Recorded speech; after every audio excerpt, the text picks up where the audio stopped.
Even before Hurricane Harvey waylaid southeast Texas, the idea was to write this piece, to offer some perspective on the difference between our corrupt media's relentless portrayal of a hopelessly divided America, and a little something known as reality. Having spent 6 weeks, during 3 separate trips, on the road this summer, having spent time in about 10 different states, my own experience outside the media-fabricated bubble was an eye-opener. Then the terrible devastation of Harvey came along and, I hope, broke the media's wicked spell across the fruited plain. You need not live in Manhattan or DC to bubble yourself, and by extension, be hoodwinked by a media and left desperate to crack our union in two. The only requirement is a news addiction fed by the establishment media. If that toxin is your primary portal to the outside world, you are being misled.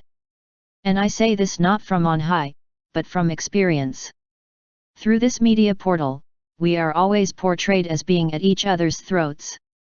And not just along political lines, which is not a terrible thing if you believe debate is good for democracy, but along toxified racial, gender, age, region, and lifestyle lines.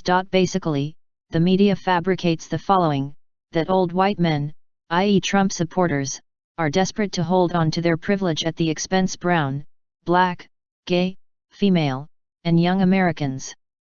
And for this reason, every brown, black, gay, female, and young American must vote Democrat. Let's begin with the fact that nearly half of those, 48%, who voted for Trump are not men. Let's end with the fact that 43% of those who voted for Trump are not white. This means that there are, literally, tens of millions of non-whites and women who support this president. If you look at the establishment media, though, this inconvenient fact is intentionally memory-holed, all in service to a propaganda campaign meant to hustle Americans into believing we hate one another. The obvious goal is to turn propaganda into reality by fooling us into believing we must join a tribe as defined by the media, a tribe that comports perfectly with the evil of identity politics, which can only result in putting elites and their centralized government back in power. The primary weapons in this propaganda war are extremist groups the media dishonestly uses as avatars for all of us. Therefore, it is no accident that every single one of these groups, starting with the KKK and white supremacists, and ending with Antifa and Black Lives Matter, are left-wing hate groups conceived, birthed and raised by a Democrat Party desperate to cover up its failed ideas with grievance coalitions too shallow to see past their own precious identities. These hate groups also give the media its desired chaos narrative, the emotional blackmail that demands we take a side, which is, at its essence, a ransom note that reads, "Dear America, all this ugliness and division will go away if you vote the way we tell you to." By overblowing and inundating us with 24/7 with strife and violence, by stressing us out, this is the media holding civility and the social compact hostage, demanding we pay a ransom that surrenders merit to identity and individual freedom to government. In other words, what you see 24/7 on CNN is not America.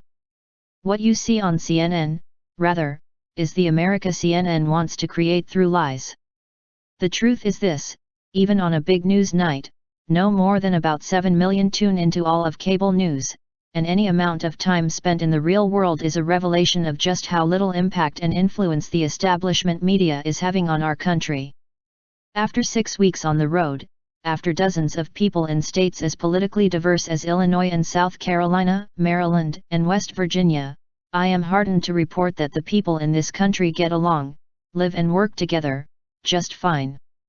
Out in the real world, no one's taking it to the streets, obsessed with identity, or at each other's throats. Politics almost never came up, and the few times it did ended with a handshake or hug. In fact, Americans of all stripes are busy living their lives, raising their kids, embracing summer. The only noticeable effect DC is having on real America is an increased optimism about the economy. The very day that two left-wing groups, white supremacists and Antifa, went after each other in Charlottesville, you want to know where I was? At a wedding in Chicago, in a building hosting 5 receptions simultaneously, in a place packed with hundreds of people of every conceivable racial background enjoying each other's company.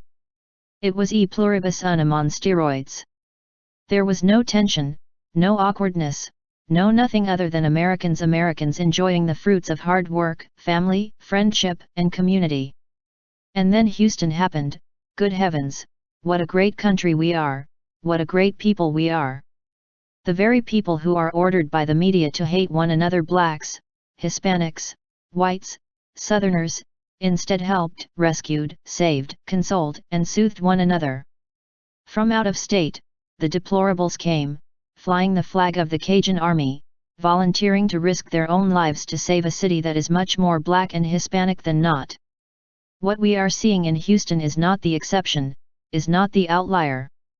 What we are seeing in Houston is who we are, is America. Don't let anyone tell you different.